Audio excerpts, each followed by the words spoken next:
poderoso tiene que escucharse hasta Argentina, Perú, Ecuador, Colombia. Algo va a ocurrir ahora. Bendito sea el Señor. Muy bien.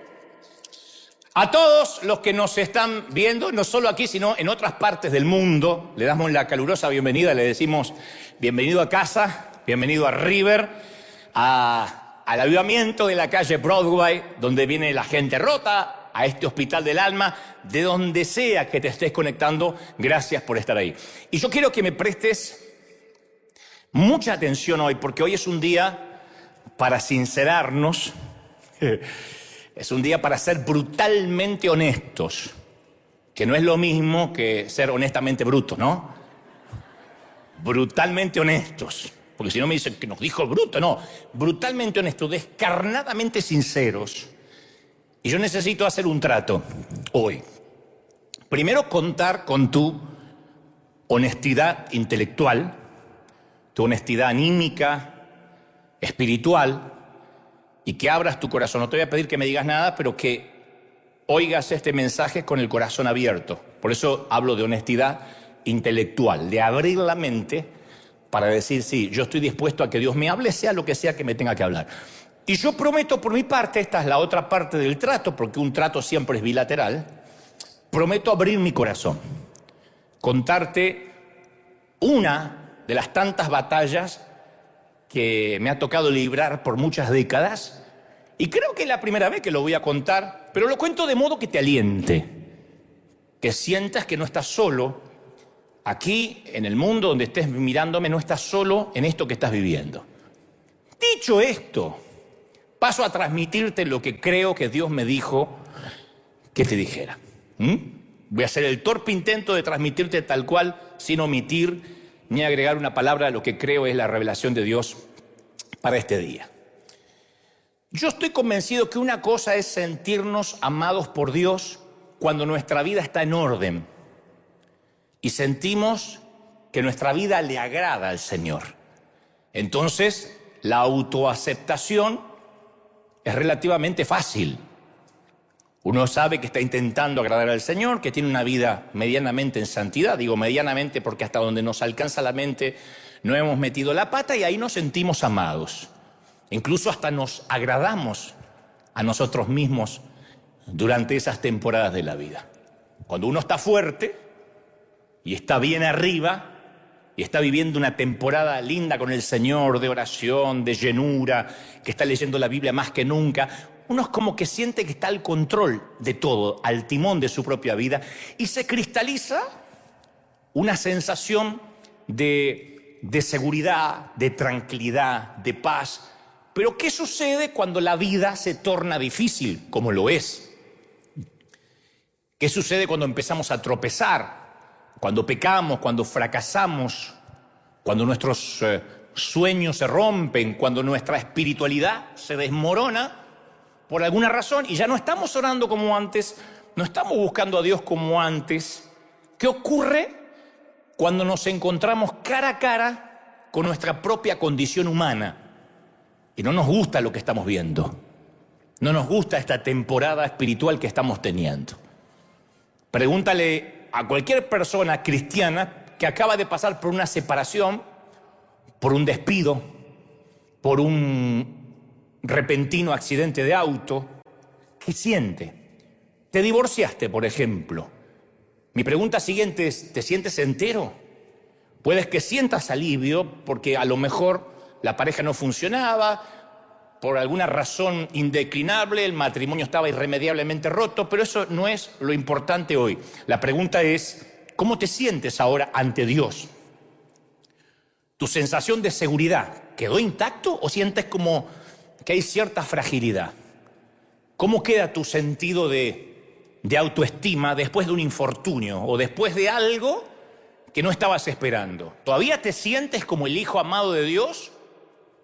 ¿O sientes eso que yo he sentido por mucho tiempo, que uno es amado por Dios cuando tiene una vida más o menos perfecta y no es tan amado por Dios cuando uno tiene una vida más o menos rota?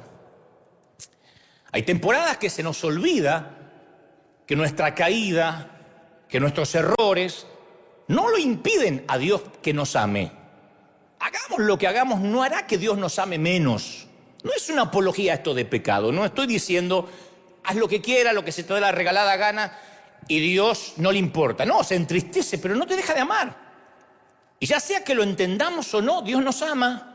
Está presente en nuestra vida, habita en nosotros, nos ofrece una compasión que no se compara con nada que hayamos leído en un libro o escuchado en un sermón. No sabes cómo te ama el Señor. Es lo primero que quiero que sepas, que te grabes en tu corazón. Te ama el Señor. No, tienen que aplaudir más fuerte que eso, que se escuche en el mundo. Nos ama el Señor. ¿Lo crees? Ahora, hay una condición implícita. Una condición que no está dicha de manera verbal, pero que está implícita. Dios nos ama, pero también nos llama a dejar de escondernos y a venir ante Él sinceramente, cosa que cuesta horrores en el ámbito cristiano. La autenticidad, la falta de hipocresía. Dios sigue siendo el padre que corrió al encuentro de su hijo pródigo que llegó cojeando a casa, con olor a puerco. Sin embargo, apenas metemos la pata, buscamos escondernos. Es una tradición edénica. La traemos del huerto. Heredamos de Adán y Eva, que de alguna u otra forma los usamos como modelos a seguir. Y cuando metemos la pata, tratamos de escondernos de Dios, de la iglesia. Todavía hay mucha gente que cuando peor se siente, el hilo más delgado es la iglesia.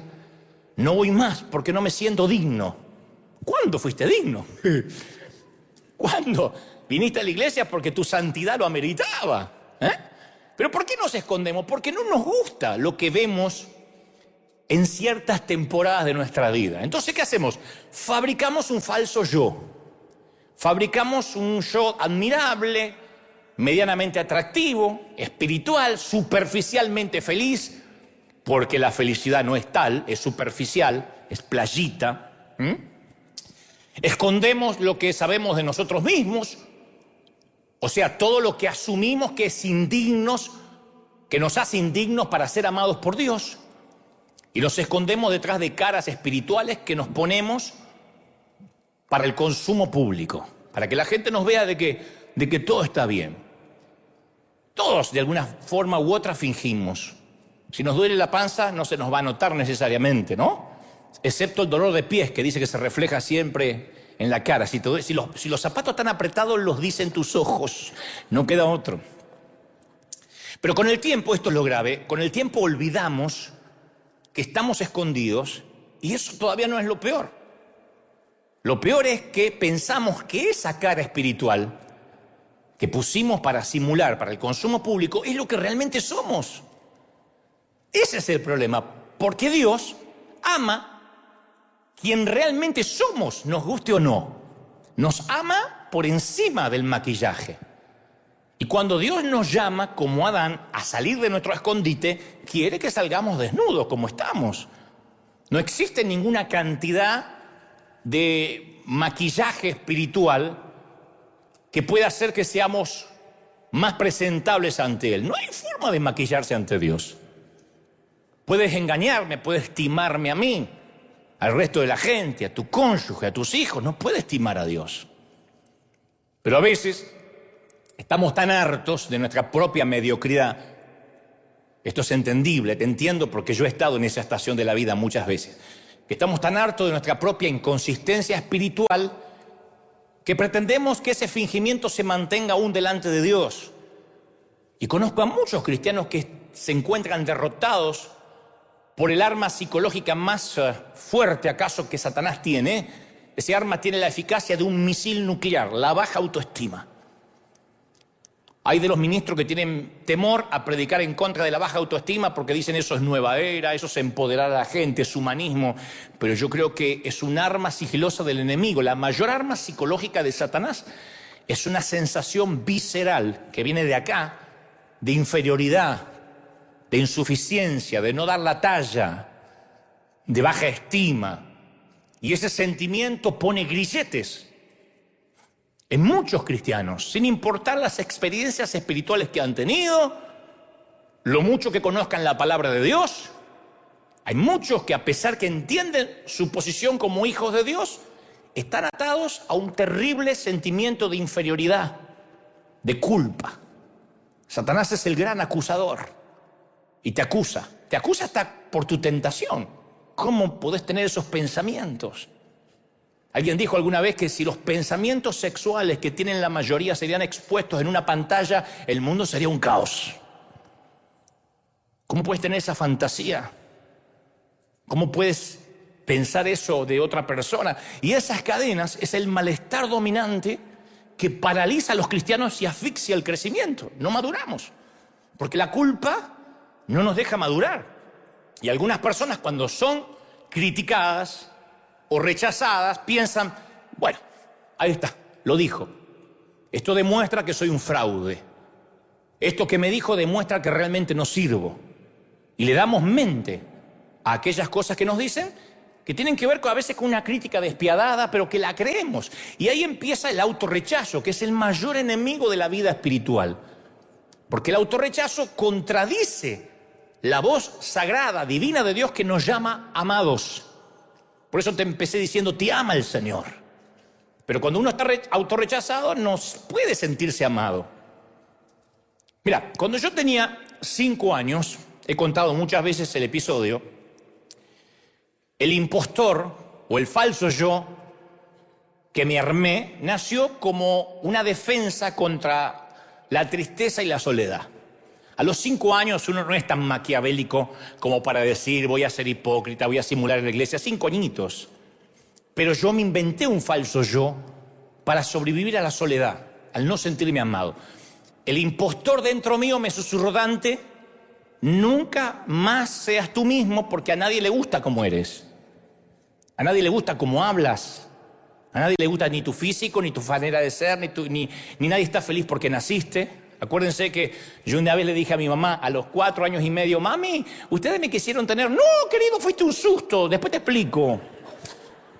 Cuando te dicen que fuiste un susto, no es que te esperaban con el cuarto pintadito de celeste, no. Naciste por una noche de avivamiento descontrolada del viejo y ahí está. Después me enteraría los intentos de mi madre por abortarme para que el cáncer no terminara de matarla, etc. Entonces todo eso de una forma u otra marca tu vida de adulto. Entonces mi impostor, que vivía dentro mío, o que nació dentro mío, me dijo, invéntate un nuevo ser para que todo el mundo admire y nadie sabrá quién realmente eres. Así que me convertí en un buen chico, cortés, discreto, atento, muy respetuoso, un señorito, un caballerito, cuando era chiquito. Leí mucho, con voracidad. Leí aleatoriamente todo lo que pude tener a mi alcance en la biblioteca que mi mamá me había heredado. Dibujé mucho, todo tipo de caricaturas, dibujos humorísticos, pero me sentía acosado en cada momento por la sensación de abandono, de rechazo, que no había nadie allí para mí, que no me amaban.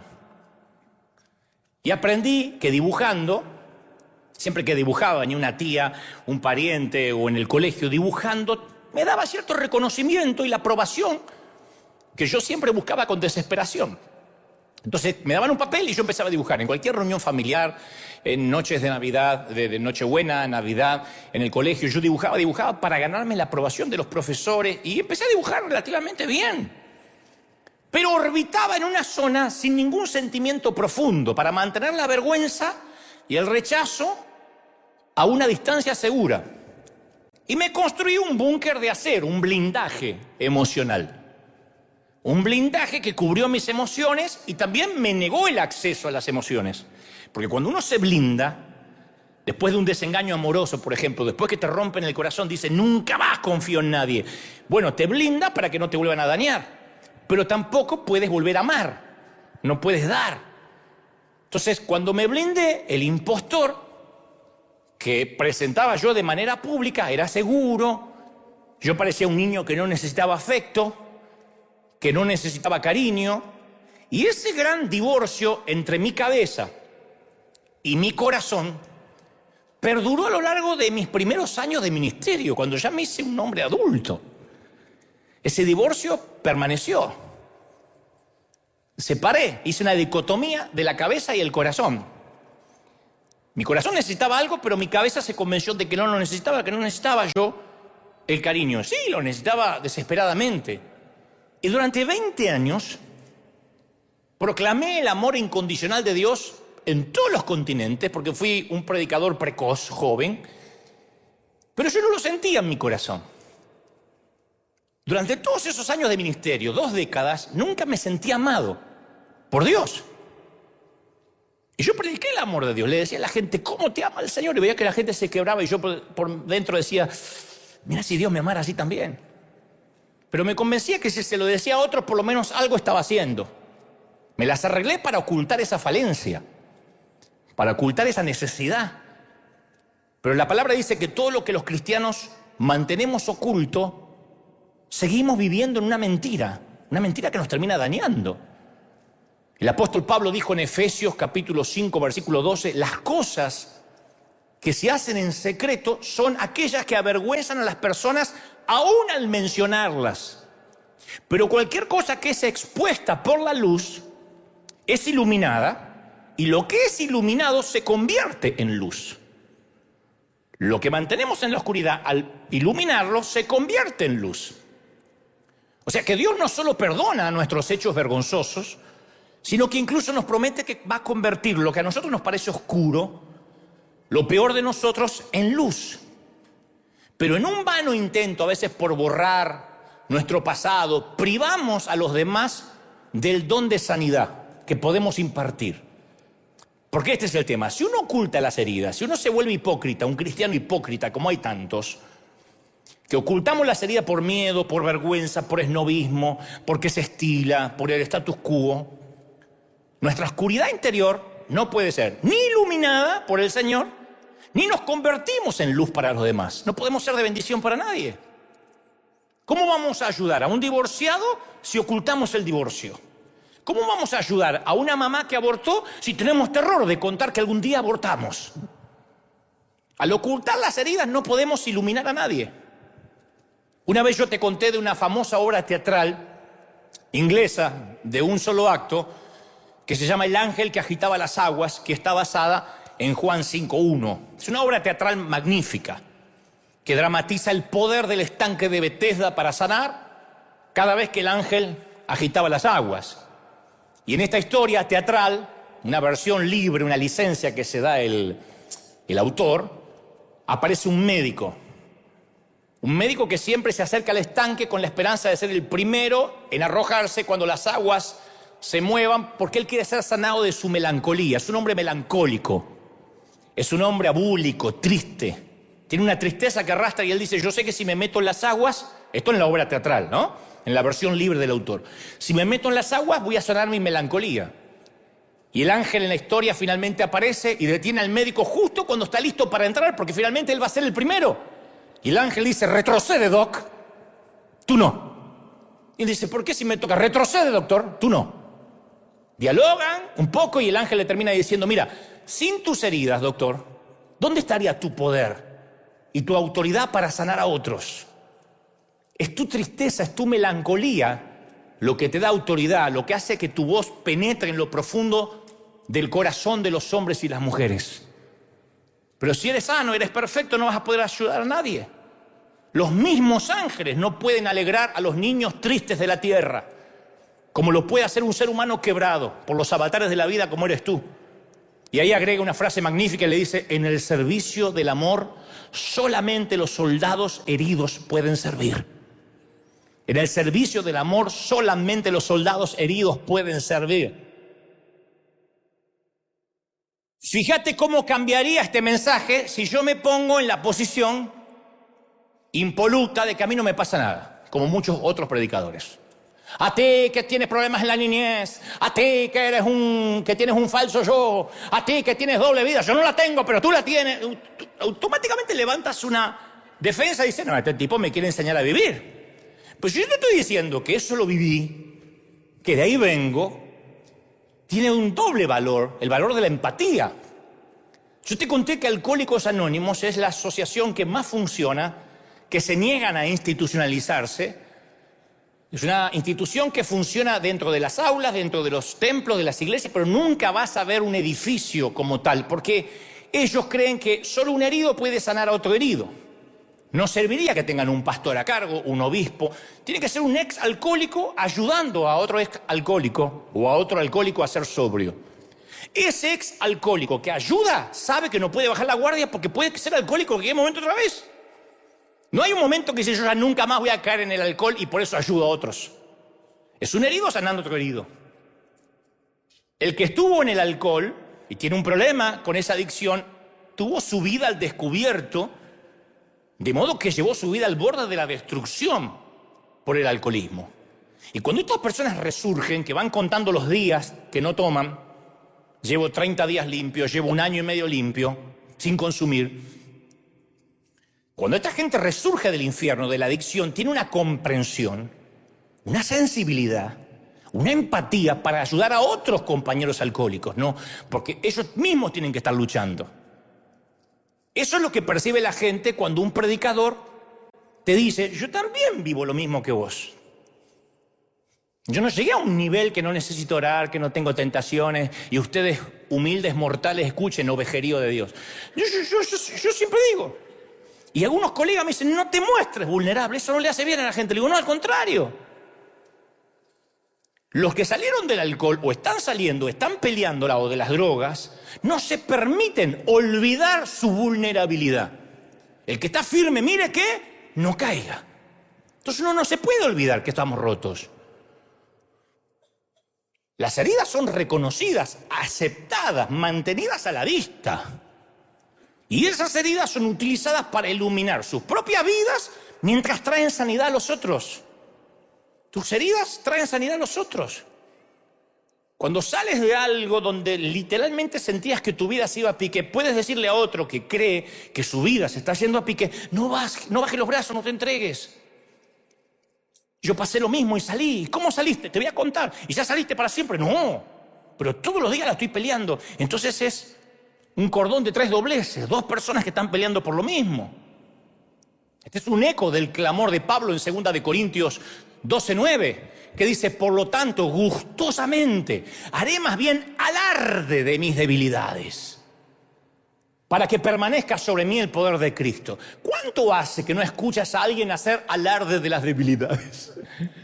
Pablo dice, yo hago alarde de mis debilidades. ¿Quién hace alarde de las debilidades? ¿Cómo te va, hermano? Bien, bien, mujeriego como siempre, pero acá ando. ¿Cómo te va, hermana? Y acá, lengua de víbora, chusmeando, viendo a quién puedo sacarle el cuero. ¡Ah! Nadie. Nos ponemos una máscara. Pero si uno oculta sus cicatrices y vive tras el impostor, no puede ayudar a nadie. Ojalá los predicadores, yo no me voy a poner en predicador de predicadores, porque soy simplemente un torpe mensajero, pero ojalá entendamos esto, la mayoría de los que transmitimos el mensaje, que lo que más bendice es alguien que se muestra vulnerable y te dice, mira, yo también lucho con lo mismo, te voy a contar cómo lucho, no cómo luché cuando era inmaduro como tú, no, cómo sigo luchando. Esa es la gran contradicción de la iglesia, de Cristo, que apenas nos entregamos al Señor, lo primero que aprendemos es a fingir. El lugar donde más se finge en toda la tierra es dentro de las paredes de una iglesia. Por eso dicen por ahí que hay oraciones más sinceras en los panteones y entre las paredes de un hospital que dentro de un templo. Porque fingimos. Fingimos cuando cantamos, fingimos cuando adoramos, fingimos cuando vamos al Señor. Porque nos preocupamos por la aceptación, por la aprobación. Y debido a esa asfixiante necesidad de complacer siempre a los demás, desde el pastor hasta el otro, hasta el último, no pedimos ayuda. Y hasta a veces nos da pena pedir oración. Nos da pena decir, ora por mí. No solemos decir, ¿podés orar por mí? Sí pedimos oración para hacer un negocio, ora por mí que me voy a casar, ora por mí que me voy a comprar un auto, pero no solemos decir, ora por mí, estoy atado a la pornografía, no sé cómo salir, ayúdame, hermano. Y tampoco encontramos otro que diga, yo también, vos sabés que de tanto en tanto caigo a esa basura, te voy a ayudar, llámame por teléfono cuando estés tentado.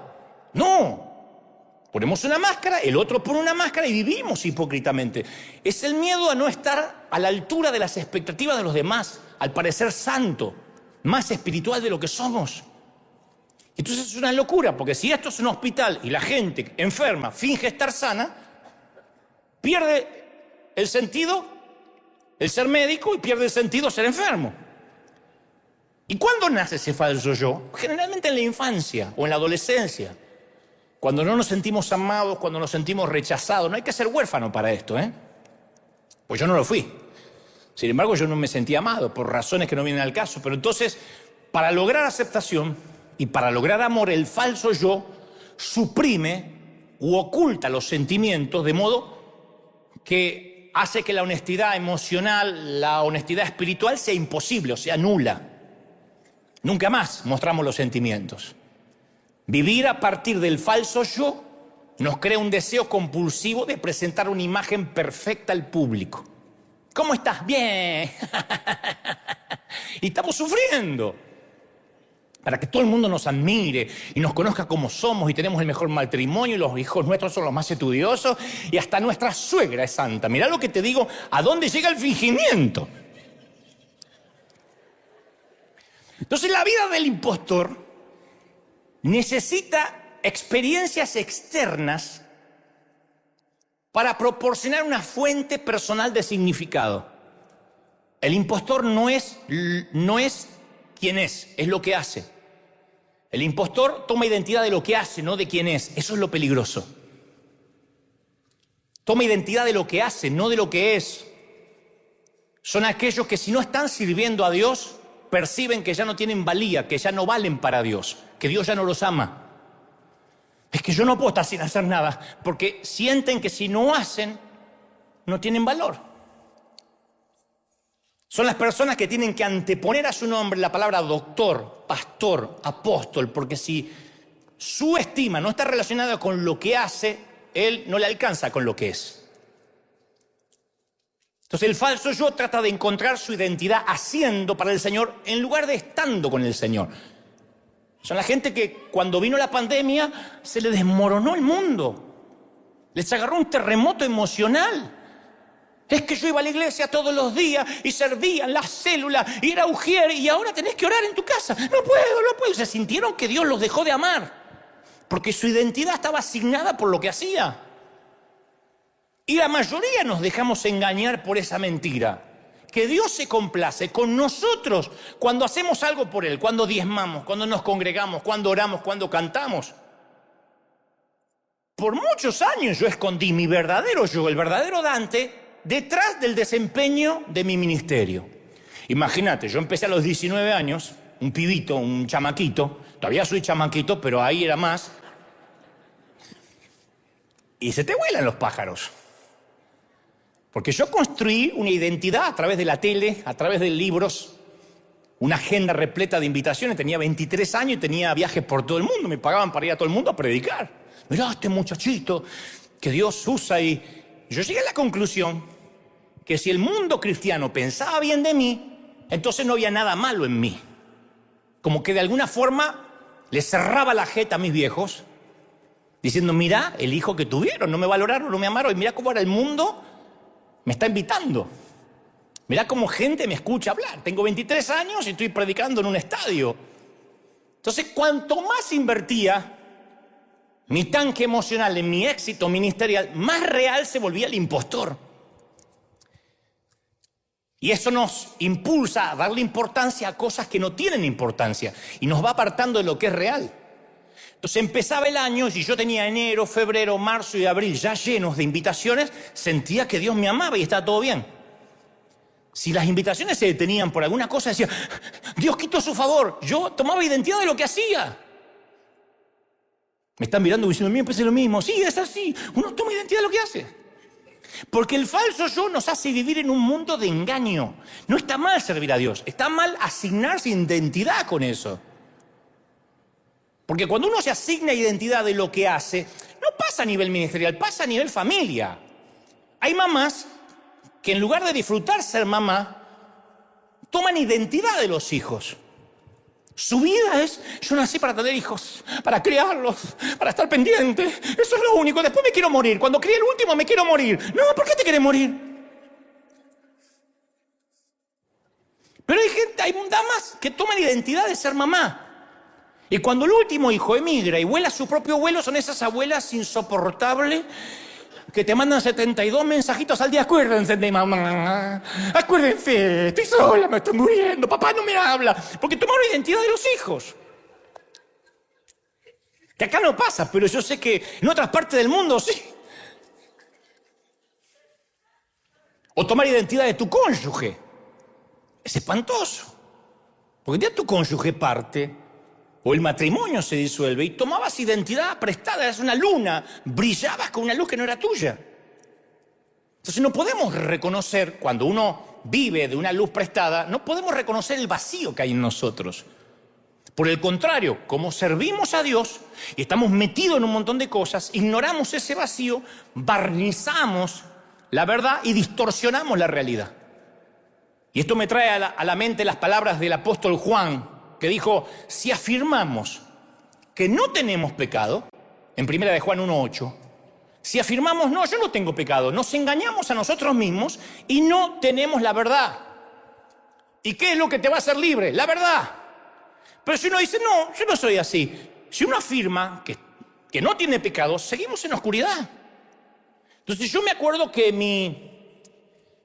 mi deseo, mi anhelo de aprobación, ese que no tuve en la infancia, luego de adulto, me hacía tambalear por un deseo a que me acepten, a que me amen. Yo quería que otros pastores me amaran.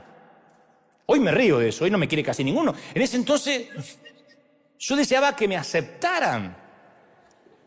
Yo conté que yo he estado en congreso con un mensaje listo para miles de jóvenes, en una plaza de toros, en un lugar repleto, y se sentaba allí 2 o 3 pastores y yo cambiaba el mensaje por uno más sofisticado, uno más bíblico, para ganarme la aprobación de esos 3, olvidándome de todos. Pedí perdón ya por eso, creo que el Señor me perdonó. Hoy en día no me importa. Me interesa cumplir lo que Dios me manda a decir. Pero este es el tema más importante aquí. Dios no puede amar al falso yo. No podemos armarnos, sí podemos, pero, a ver, no vamos a lograr que Dios nos ame, porque Dios no puede amar a un hipócrita. Dios no reconoce a ese que inventamos para el consumo público. Dios no puede amarlo. Es como una dama que se faja toda y se mete un montón de corsetas y anda así por la vida. Señor, bendíceme. Dios dice, no te reconozco, mija. Sácate todo eso, porque no sé quién es. Empieza a sacar. Ahora sé.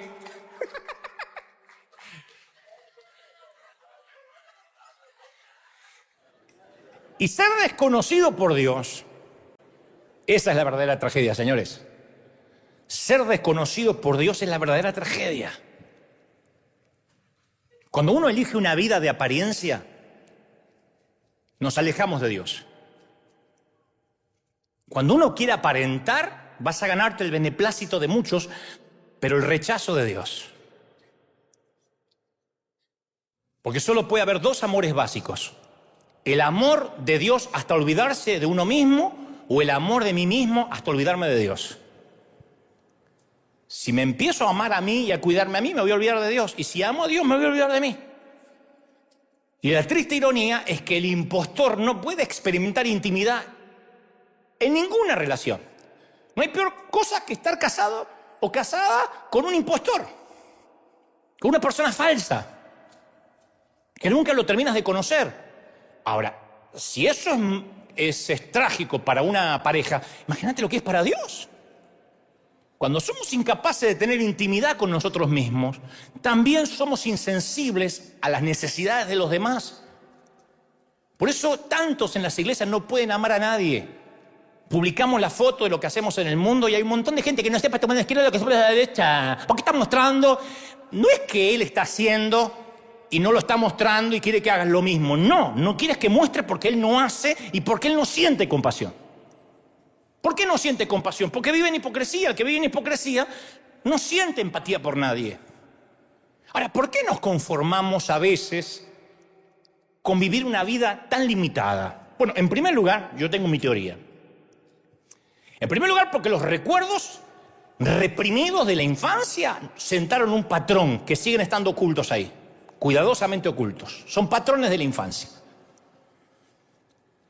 Es un radar de defensa muy eficaz que evita los sentimientos de rechazo, como me pasó a mí, pero que sacrifica la necesidad de intimidad. Uno no tiene intimidad cuando es un falso. No se puede estar con alguien que es falso. Yo tengo amigos así, no voy a decir quién, porque estamos saliendo al mundo, por ahí en otro momento lo contaría, pero tengo amigos así que fueron actores o cantantes y que se comieron al personaje. Entonces, estamos en un restaurante, viene la gente, se acerca y él dice: hola, ¿cómo te ves? Te firmo el autógrafo, ¿qué tal? ¿Cómo te ves, querida? ¿Qué tal? ¿Me conoces? ¿Me conoces? Pero qué raro, ¿de qué generación sos? No, yo tengo 23, qué raro, tu mamá me debe conocer, ¿eh? Tu mamá me debe conocer, mis éxitos, ¿no conoces mis éxitos? ¿Te firmo? La chica no quiere que le firme nada. Se va, quedamos solos y dice: vos sí te acordás de mis éxitos, ¿no? ¿Te acordás del hit que dice? Yo digo: no puede ser. Está enfermo. Se cree un famoso.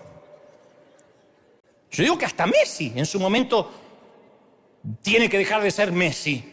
Cuando está con su mujer, cuando está con los hijos. No, hay gente que vive en un personaje, vive en una cápsula de hipocresía. Esto con los cristianos evangélicos es un modus operandi. ¿Qué tal? Dios te bendiga, la paz del Cordero Inmaculado lo redima de la concupiscencia de la carne. Ahí conmigo me estoy empoderando en el nombre del Señor. ¿De verdad?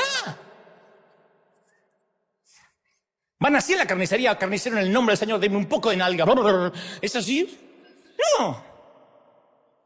Entonces, ese sistema de fingimiento, de apariencia, se construye desde los primeros años de vida. ¿Cuándo? Cuando detectamos que no somos amados. Y en segundo lugar, vivimos limitados. ¿Saben por qué? Porque vivimos así por cobardes. Porque una vida dedicada al qué dirán es una vida de pecado. Estás en pecado. Si estás viviendo por el que dirán, y te lo digo porque he estado en pecado mucho tiempo, estás en pecado. Aunque algunos lo disfrazan de: no, estoy cuidando el testimonio. El testimonio se cuida solo.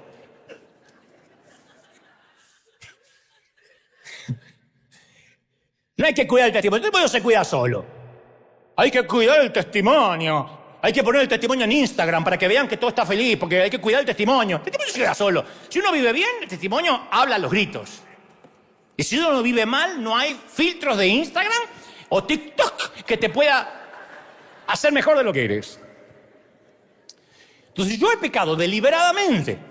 ¿Cómo? Al negarme a pensar, sentir, actuar, responder y vivir de acuerdo a mi yo auténtico. Por mucho tiempo. Y nos negamos a ser nosotros mismos con Dios y luego nos preguntamos: ¿por qué no tengo intimidad con Dios?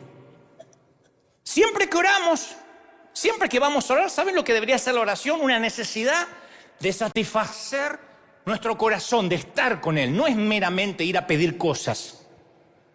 No es ni Santa Claus, ni es el genio de Aladdin. Orar es la respiración de nuestra vida espiritual, estar unido con Dios. Es la respiración. Ahora, pregunto, no tienen que decirme, pero en sus corazones, ¿pasaste largas temporadas sin poder orar? ¿Tuviste temor a veces de estar a solas con Dios? ¿Te está costando, te costó horrores hacer un devocional?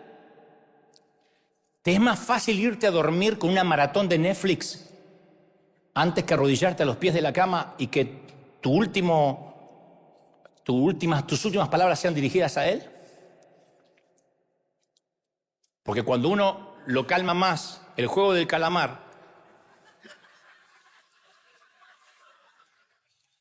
que Dios, ese es el impostor que vive dentro tuyo, no te deja orar. ¿Por qué? Porque el falso yo se resiste a la intimidad. El falso yo, el impostor que vive en ti, razona: bueno, yo no oro mucho, pero sirvo un montón. Mira cómo tengo los pies de estar parada en la iglesia. Aparte, a mí me gusta tener comunión continua, espontánea, en el auto, en el inodoro. Yo no soy de ay, me voy a poner a orar, así como las religiosas. A mí me gusta cantar corito. No, tu falso yo tiene terror a estar solo con Dios. Porque si estás solas con Dios, descubriría que no es nada, que está vacío. Entonces ese falso, ese hipócrita que vive en nosotros se siente frustrado porque a la vez nunca oye la voz de Dios. Pero no puede oírla porque Dios no lo reconoce. Dios tiene adversión hacia el hipócrita. No perdió un solo minuto en las Escrituras en tratar de convertir a un hipócrita. Y mirá que tuvo paciencia con las prostitutas, con los recaudadores de impuestos, aún con los centuriones. No tuvo un gramo de paciencia. Lo dio como una batalla perdida con los hipócritas. Le dijo generación de víboras, serpientes, sepulcros. Porque no se puede Dios acercar a un hipócrita. Porque Dios detesta la mentira, la fachada, la máscara. Entonces la oración está muerta para cualquier identidad que no venga de parte de Dios. Por eso hay que salir fuera del escondite, mostrarnos. Porque cualquier cosa que sea negada no se puede curar. Las heridas tapadas no cicatrizan. Y si negamos, no podemos tener curación. Tenemos que reconocer, wow, soy un hipócrita, estoy habitando en un mundo irreal. Mi vida no es internet, no es las redes. Viste que hay gente que todo el tiempo, no es las redes. No es las redes. Aceptar la realidad de nuestro pecado significa aceptar, bueno, este soy yo, soy auténtico, este soy yo. A ver, no descanso en este soy yo y ya. No, este soy yo, a ver qué puedes hacer con los pedazos rotos de mi vida. Judas no pudo enfrentarse a su sombra, Judas no pudo. Pedro sí. A mi humilde entender, fue menor lo que hizo Judas que Pedro. Judas lo entregó, Pedro lo insultó 3 veces. Lo negó y lo insultó, maldijo. Pedro se hizo amigo del impostor, dije, este soy yo. Judas se enfureció contra él, le costó la vida. Porque acuérdense que el suicidio no ocurre de un impulso repentino, sino es un acto que ha sido ensayado durante años bajo patrones de rechazo. Son años y años de mentiras del enemigo y un día la cabeza explota y se quita la vida. ¿Ustedes recuerdan a Don Quijote, la obra de Cervantes? Cuando el caballero de los espejos le miente y le dice al Quijote, vea usted mismo cómo es en realidad. Descubra que usted no es un noble caballero, sino un idiota espantapájaros de hombre. Y el encantador le miente cuando dice, tú no eres ningún caballero, sino un tonto simulador. Mira las cosas como realmente son. ¿Qué ves, Quijote? ¿Sabes lo que eres? Un tonto que está envejeciendo. Y el padre de la mentira hace lo mismo, tuerce la realidad, nos distorsiona la realidad, nos distorsiona el espejo y te dice, tú no vales nada a menos que finjas. Eres un espantapájaros. No vales nada. Tienes que fingir, porque si no en la iglesia no te van a aceptar. Sí, pero mi matrimonio anda mal. No, tienes que decir que anda bien. Pero mi hijo está en rebeldía, no lo cuentes porque lo van a sacar de servir al Señor. Pero conozco a alguien que tiene problemas con su orientación sexual, que se calle la boca, se meta dentro del closet lo más que pueda. ¿Por qué? Porque lo van a echar de la iglesia, lo van a discriminar. Y entonces tapamos y tapamos. ¿Y quiénes son los principales tapadores? Nosotros, los pastores. Los más timadores, los más hipócritas.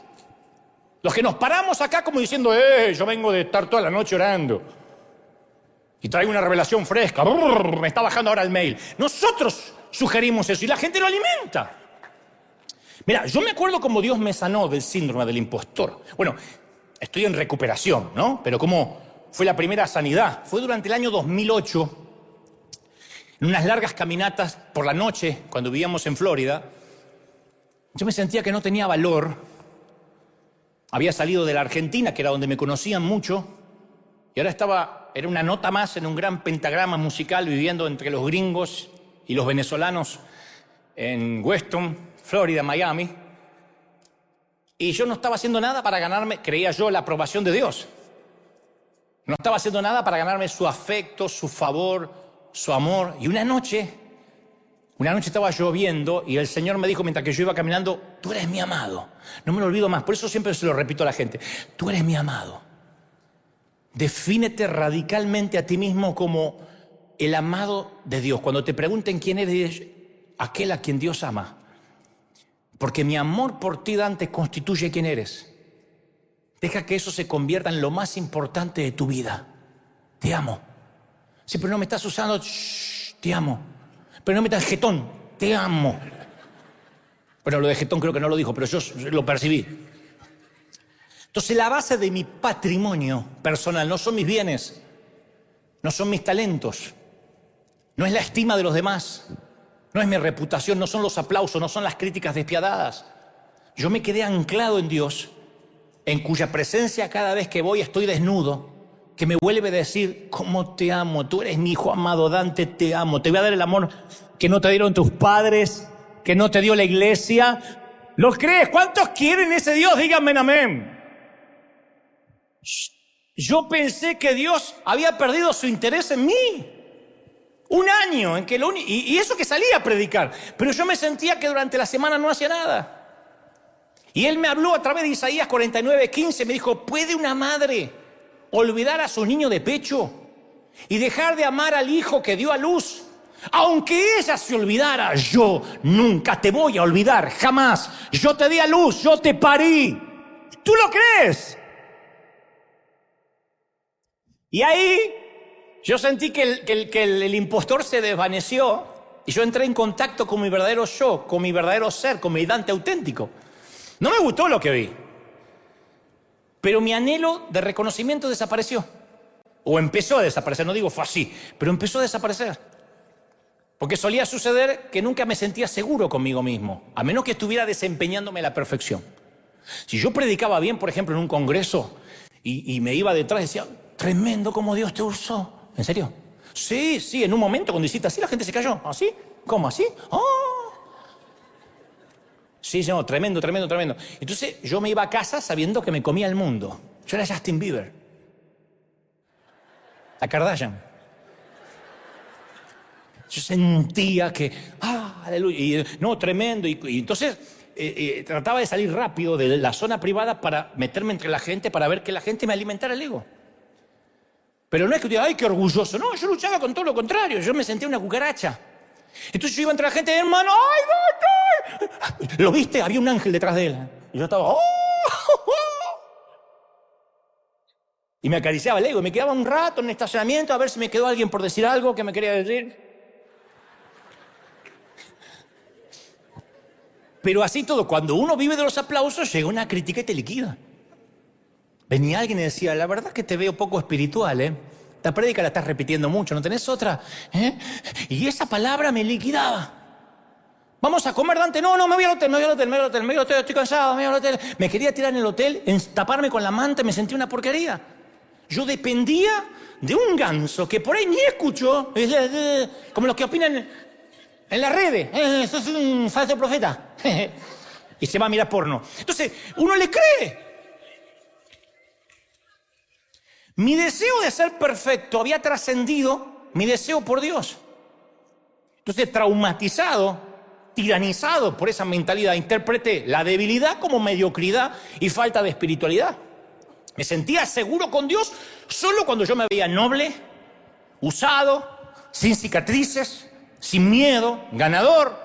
Encima el ámbito evangélico no ayuda porque uno va a canales de televisión cristiano, a radios cristianas y todos se mueven así, todos están con sus trajes de diseño y todos huelen rico, aleluya, y llegan todos con sus guardaespaldas. Entonces uno dice, wow, todavía tengo que llegar a eso, todavía me falta, todavía no tengo guardaespaldas. No sé quién me va a querer matar, pero tengo que tener uno. No sé para qué sirve, pero se usa. Entonces, y Jesús me quitó el velo del desempeño perfeccionista, y cuando fui perdonado y libre fue como que si me extirparan un tumor. Aprendí a vivir el hoy, el momento presente. Dejé de proyectarme hacia el futuro. Uy, si me invitan acá, por ahí me ve aquel y me lleva allá. Dejé de importarme, me dejó de importar el deslumbrar a otros. Perdí el miedo al que dirán. Vos no sabés la libertad que es vestirte sin que te importe el que dirán. Porque hay gente que va caminando así. Es que la moda duele. ¿Y por qué te duele? Está bien, no va a venir en chancla, pero pucha. Aprendí una nueva forma de ser conmigo. Me empecé a llevar bien conmigo. Dije, qué buen tipo soy. No era tan malo. Me sentí amado, valorado. Y el quitarme la máscara me liberó del temor a los hombres. Me liberó del temor a lo que van a pensar de mí, del miedo a abrirme, a ser vulnerable, el miedo a que me conozcan tal cual soy. No sabés lo que era. En esos años yo predicaba y después estaba perseguido un mes por lo que había predicado. Ay, no tenía que haber contado eso. Ay, qué estúpido. Ay, quedé como un bobo cuando dije ese chiste. Ay, no. Y ni te digo si alguien decía, en un momento se te salió el pañuelito un poco más. Ay, ¿por qué no me avisaron? Ay, qué estúpido, tenía el pañuelito salido. ¡Seguro! Hace muchos años ya. No importa, trae cuerno ahora. Pero mi lema comenzó a ser, nada que proteger, nada que perder. No tengo que proteger ninguna reputación. Yo soy el amado del Señor. Y si soy el amado del Señor, me vuelvo seguro, inmune a las críticas, a los aplausos. Además, escucha, cuando conozcas a tu ser auténtico, ese es el ser más extraordinario, el auténtico, el que más subyuga. Ese es el que enamora, el que subyuga, el que atrae, el auténtico. Ese yo discreto que tiembla en el invierno, que suda en el verano, que se despierta con el ojo hinchado, que va reptando hasta el baño para ir a orinar, que se abre camino a través del tránsito entre los chinitos, que compra en el supermercado, que saca el tacho de basura, que es feliz tomando una copa de Malbec mendocino que deberían tomarlo para la Santa Cena para que esté ungida. Mientras que el impostor asigna su identidad en la adulación o la crítica, el verdadero yo afirma su identidad al saberse amado. Y el auténtico encuentra a Dios en las cosas cotidianas de la vida, no en la búsqueda de experiencias místicas. ¿Viste que hay gente que si no se cae, si no le agarra la tembladera, Dios no lo tocó? Hace poco alguien se fue de esta iglesia y dijo, me voy, acá no hay mucha chiripiorca. Bueno, vete todos los capítulos del Chavo y que te agarre la chiripiorca. Cuando te canses, volvé. Gente que le gusta la espuma. Porque siente que esa es su identidad. Ay, me agarró la tembladera, y ahí siente que Dios lo tocó. Yo todo lo que quiero decirte es, tú eres el amado. Vos sos el amado. Mi único deseo es que se grabe en tu rincón, en el rincón de tu ser. Eres el amado. Diga conmigo, soy el amado. Fuerte, soy el amado. Y anclado en esa realidad, uno no necesita que lo vean, que lo reconozcan, que lo honren. Le damos la gloria a Dios siendo nosotros mismos. Vivimos con la conciencia de que somos amados y ese es el eje en torno al cual gira nuestra vida cristiana. Es el núcleo de nuestra existencia. ¿No te sientes amado por Dios? Está fregado. Y no es porque Él te ame o no te ame, es porque uno no se siente, es la percepción. Ese es el nombre por el cual Dios nos conoce. Apocalipsis 2:17 dice, al que salga vencedor, le daré el maná escondido y le daré también una piedrecita blanca donde hay un nombre escrito, un nombre nuevo que solo conoce el que lo recibe.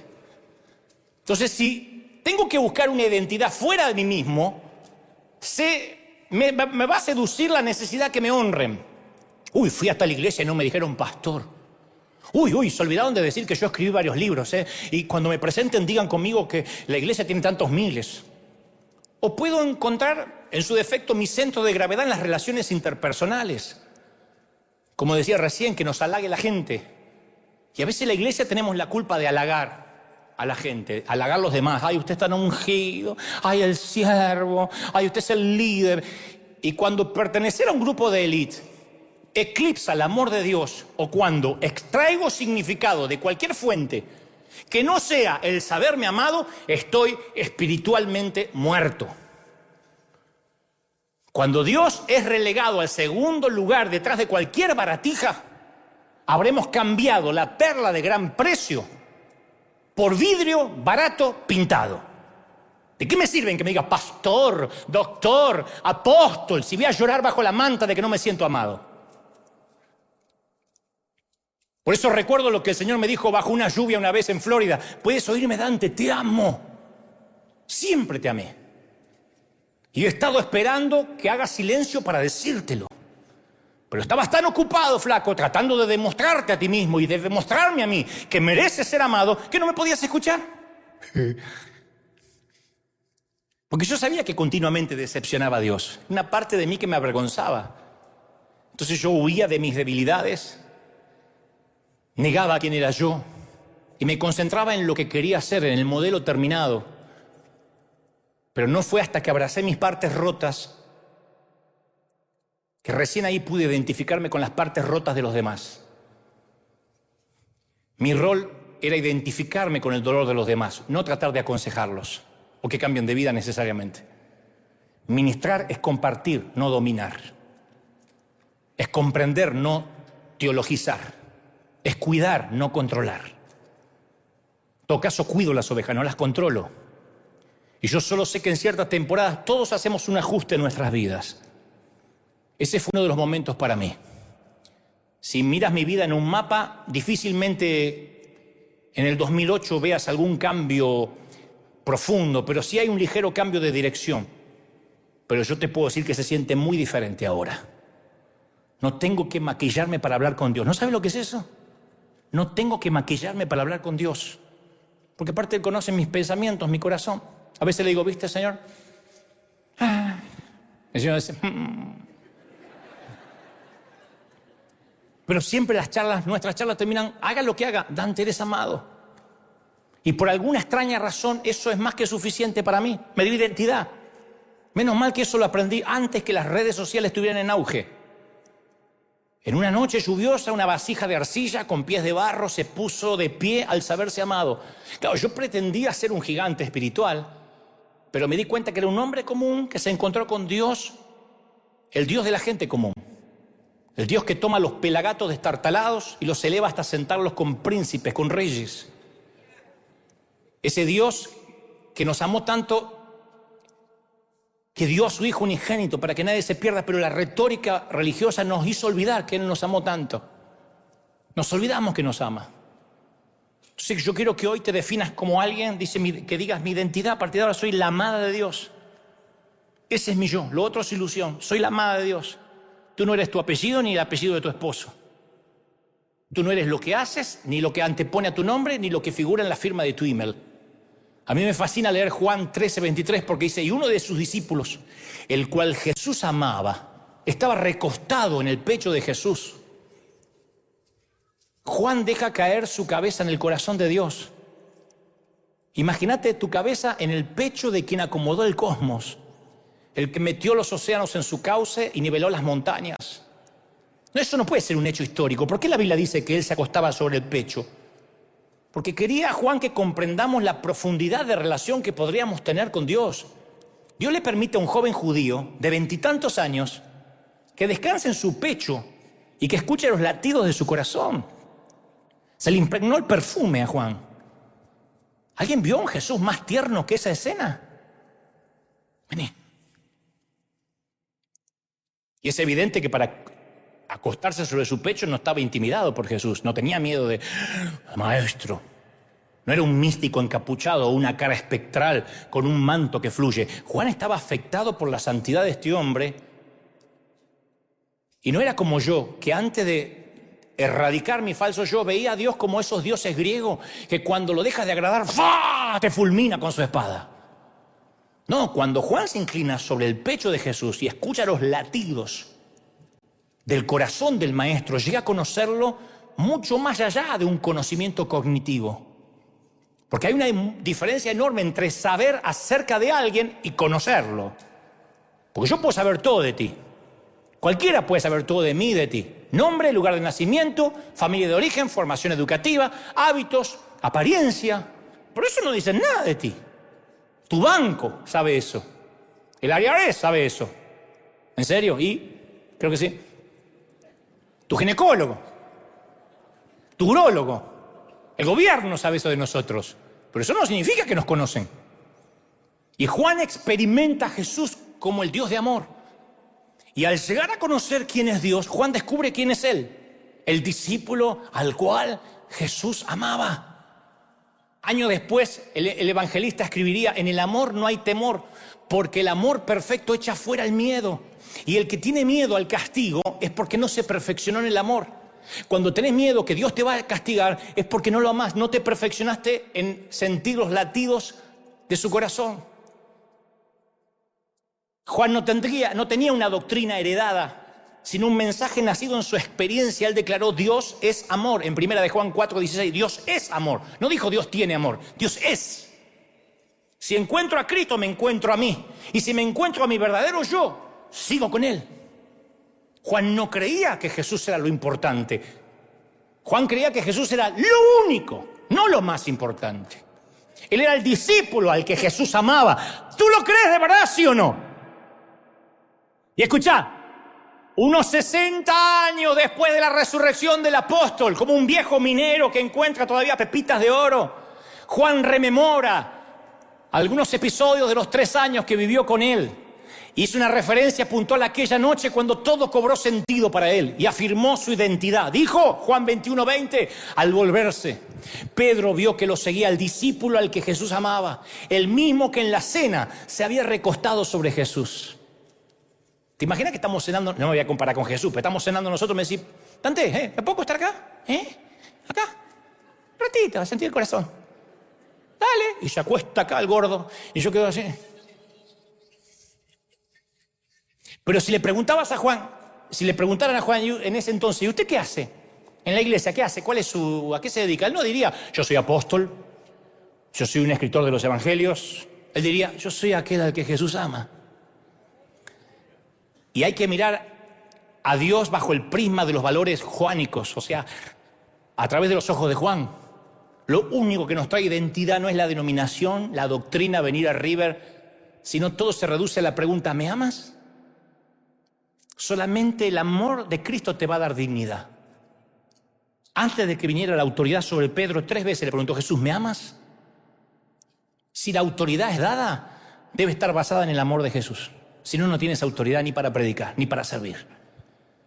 El liderazgo no es confiado por Dios a los brillantes oradores, a los genios administrativos, a los teólogos, a los profetas, sino a aquellos que se sienten amados por Él. Nuestro liderazgo está basado en una relación íntima con el Señor. Pero a veces vemos que si Dios nos bendice es porque yo hago las cosas bien. Si me deja de bendecir porque hago las cosas mal. Es una noción que tiene que salirse de nuestra cabeza. El Dios de Noé, que ve las personas en pecado y manda un diluvio. El Dios del desierto, que envía serpientes a morder a todos porque se quejaron contra él. El Dios de David, que diezma a todo el pueblo porque David se atrevió a hacer un censo. El Dios que exige la última gota de sangre de su hijo para expiar los pecados. Esos estados de ánimo de un Dios que alterna entre el odio, entre la ira y entre el amor. No, eso se nos hizo familiar hasta el día de hoy. Dios me está castigando. No es ese el Dios que vino a traer Jesús. Por eso si hay una palabra que ejemplifica a Jesús es reconciliación. Segunda de Corintios dice, en Cristo nos reconciliamos. Reconcilió Dios al mundo consigo mismo, no tomándole en cuenta sus pecados. ¿Lo crees de verdad, sí o no?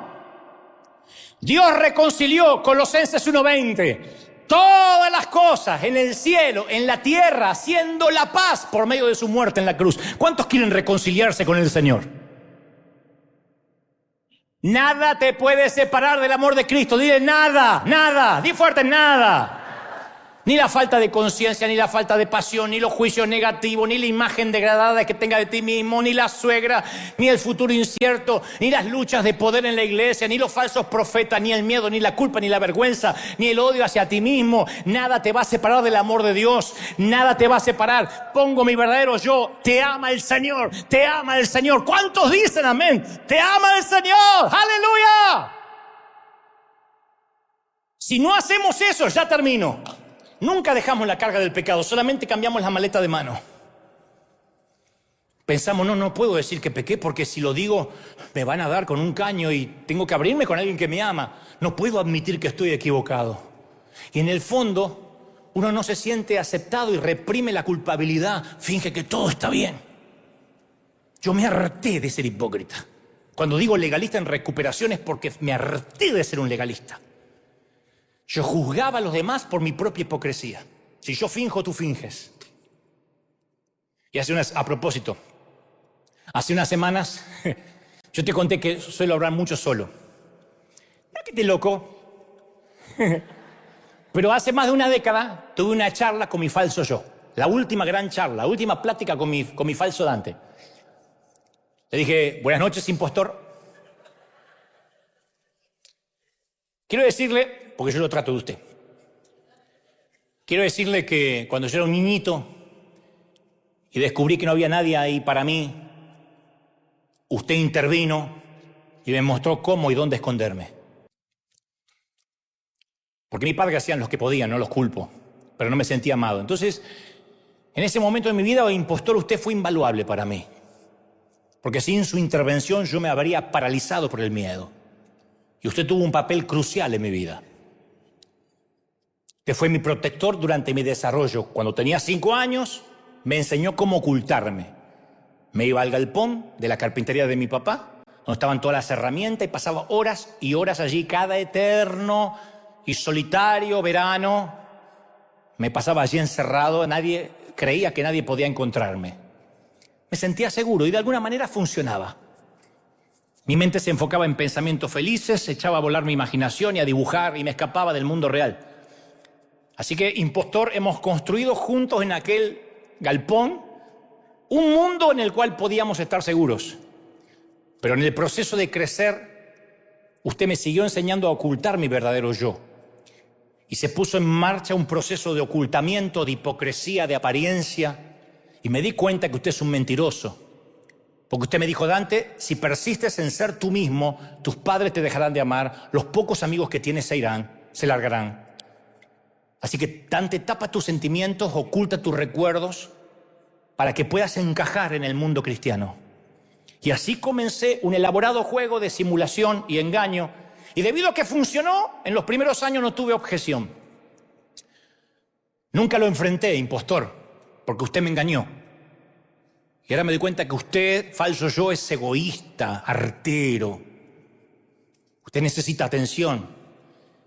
Y ahora que cumplo mis 40 años, esta oración la hice hace más de una década, voy a llevarlo donde sin saberlo siempre deseó estar, a la presencia de Jesús.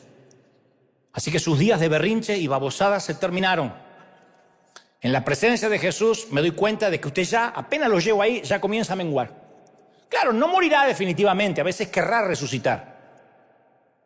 Pero a medida que pase más tiempo, ese falso yo en la presencia de Jesús necesitará menos adulación, menos aplausos.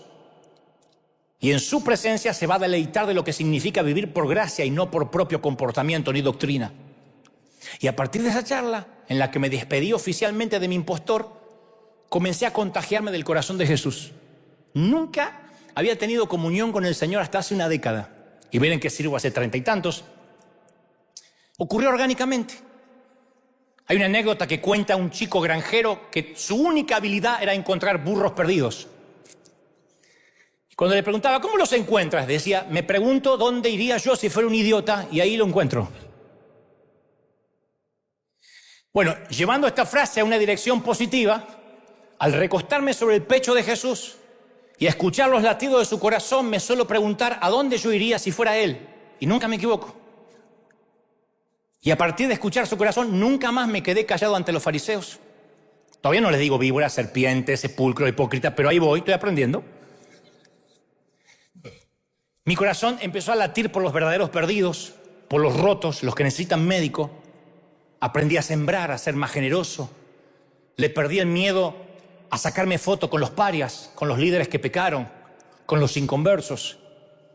Aprendí que el corazón del Señor late por los metodistas, por los bautistas, los luteranos, reformados, anglicanos, adventistas, pentecostales, testigos de Jehová, católicos, musulmanes, hinduistas, budistas, agnósticos, ateos. Y al igual que él, prefiero que una iglesia llena de gente enferma que en lugar de museo de santos. Aprendí que no necesito que me digan pastor. No lo necesito. No necesito que me digan pastor, aunque lo sea. ¡Te avergonzás! No lo necesito. El médico no es que no te puede curar si no le decís médico. No necesito que al ingeniero diga ingeniero, si no, no puede construir o hacer un plano. Porque de igual modo, me digan lo que me digan, entre él y yo tenemos un código. Él me regaló un nombre nuevo, cambió mi documento, mi ID. Yo soy Dante, aquel a quien Dios ama. Aquel al que Dios ama. ¡Vamos, celebra al Señor! ¡Dale un aplauso al Rey de Reyes! Si crees que Dios habló, que ese aplauso se escuche en todo el continente. Desde Alaska a Tierra del Fuego. Que se escuche en Oceanía, en América, en Asia, en África, en Europa. La gloria del Señor ha caído aquí en River hoy. ¡Bendito sea Dios! Vamos, celebra. El rey está en casa hoy. ¡Ja, ja! Bendito, más, da un aplauso al Señor. Dios ha hablado. ¿Cómo te ama el Señor? ¿Cómo te ama el Señor, princesa? ¿Cómo te ama el Señor, príncipe? Uy, vamos, celebra, el rey está aquí, el rey está en casa. Te ama el Señor. Di conmigo, Señor Jesús. Fuerte, Señor Jesús, entra en mi corazón, perdona mis pecados, anota mi nombre en el libro de la vida. Te recibo, Señor, como mi Salvador.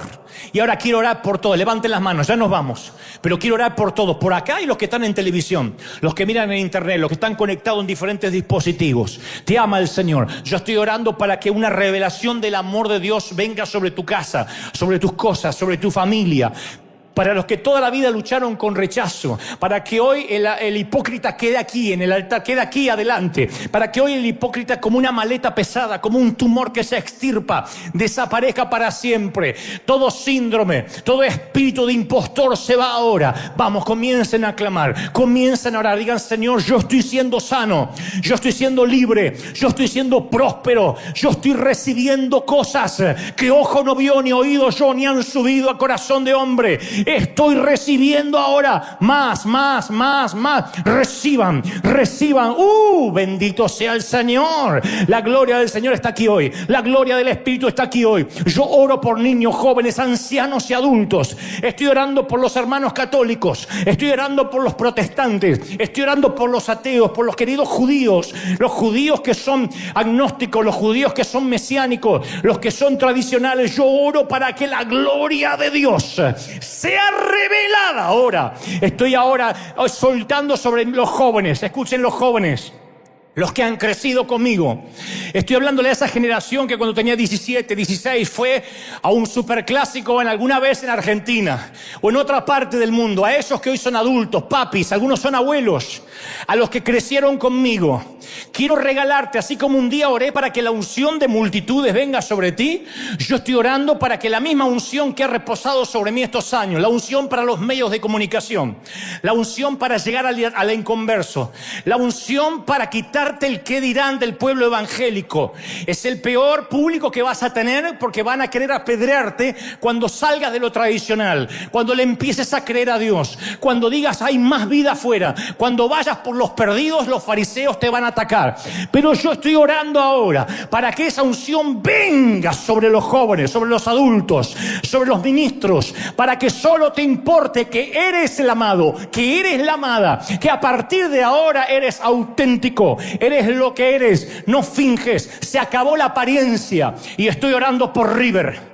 Estoy orando por esta bendita congregación para que la apariencia se quede en la puerta cada vez que entres y nunca más te la vuelvas a llevar. Se acabó la apariencia. Acá sí se pide oración. Acá sí se cuenta la debilidad. Aquí nadie juzga. Aquí nadie condena, porque todos somos adictos.